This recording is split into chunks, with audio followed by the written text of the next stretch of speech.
Je m'appelle Brad. Je vous écris depuis les cieux.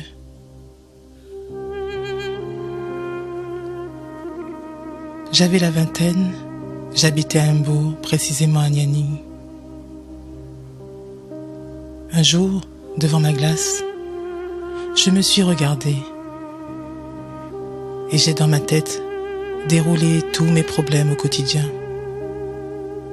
Je ne pouvais regarder ma mère travailler à soulever des seaux de coquillages en longueur de journée à son âge et mon père faire du jardinage laissant sa famille pour aller risquer sa vie pour nos vies.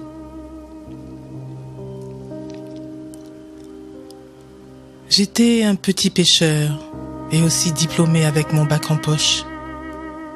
Ma main était lacérée par le sel accru du matin et les frottements intenses de la corde sous le soleil en pleine mer.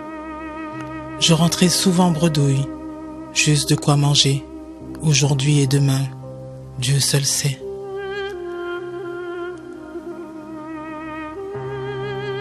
Et un jour, naturellement, pendant que je squattais le Wi-Fi du voisin, j'ai vu les statuts et photos de mes amis d'enfance qui avaient, des années auparavant, pris la mer pour se rendre en Espagne. J'étais content et épaté de les voir vivre heureux et en Europe.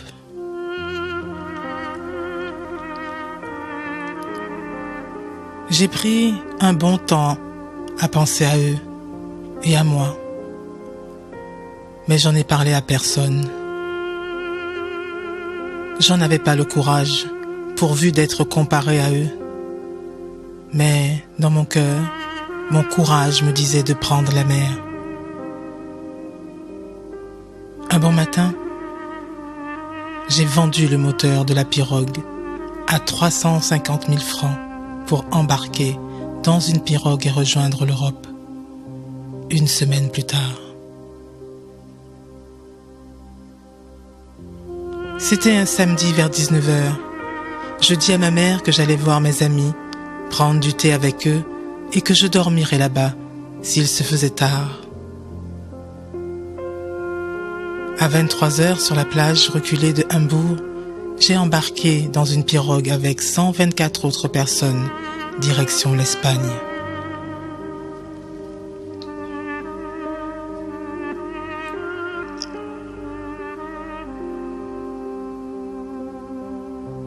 Ma première nuit, j'ai pas dormi. J'ai beaucoup pensé à mon père, mes frères, mes sœurs et surtout à ma mère, qui dormait paisiblement dans l'espoir de me retrouver au petit déjeuner demain matin. J'y ai pensé toute la nuit et je voulais juste qu'on fasse demi-tour pour que je puisse dire à ma mère que je m'en allais et qu'elle ne me reverrait jamais son fils. J'ai travaillé et aidé l'équipage toute la journée du dimanche jusqu'au soir et mes pensées me reviennent, mais elles furent absorbées par l'espoir inouï d'arriver en Europe.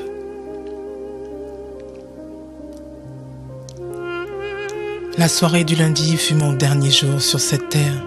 J'étais épuisé, désespéré, pensif, stressé, assoiffé, asphyxié par la force des vagues et le serrage de la pirogue. Mes pieds commencèrent à enfler, ma respiration plus compliquée et difficile, mes regrets m'affaiblissaient davantage et je sentais mes membres qui me lâchaient peu à peu. J'avais faim et soif, mais ma peur et celle du jeune Amadou à mes côtés m'empêchèrent d'y croire. Et quand je vis Amadou agoniser toute la nuit, j'ai perdu tout espoir de vivre.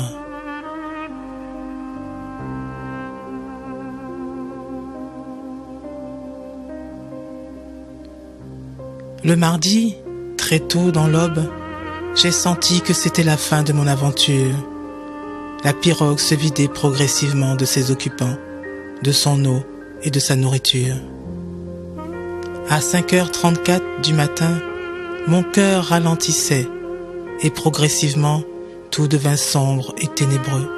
Plus de son, ni de bruit. Plus de vagues, plus d'Espagne. J'étais mort, oui, mort.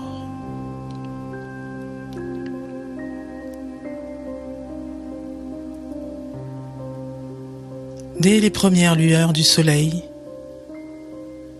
j'ai depuis mon âme senti que mon corps flottait loin du bruit, du moteur et loin de l'Espagne aussi.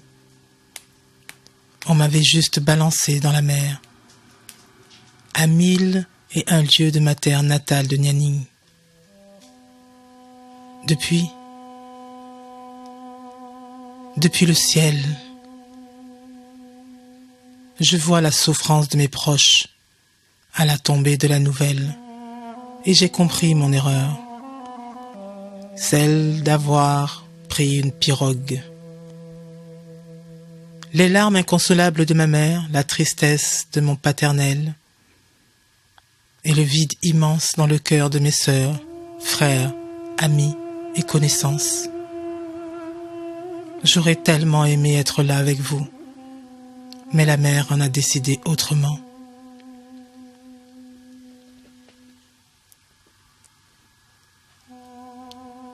Je suis désolée, maman, de t'avoir causé cette souffrance.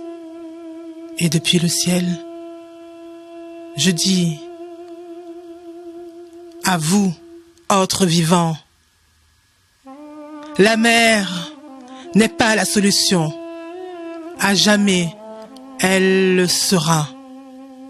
Priez pour moi. Et tous mes 480 amis restés en mer. Paix à nos âmes.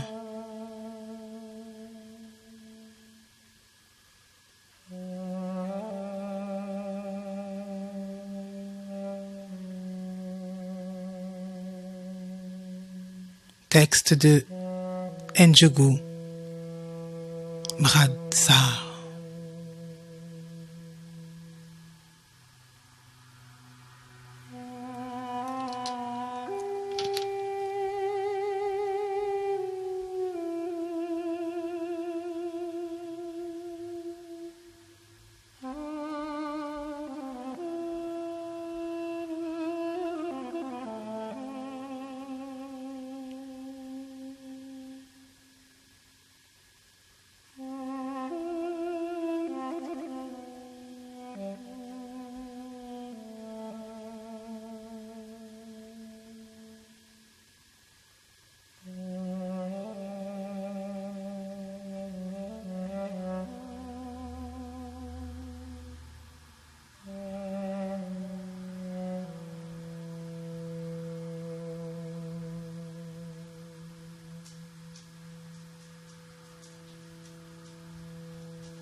Je m'appelle Brad.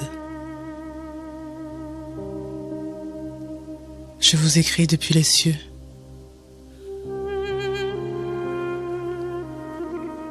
J'avais la vingtaine, j'habitais à Mbourg, précisément à Nianing.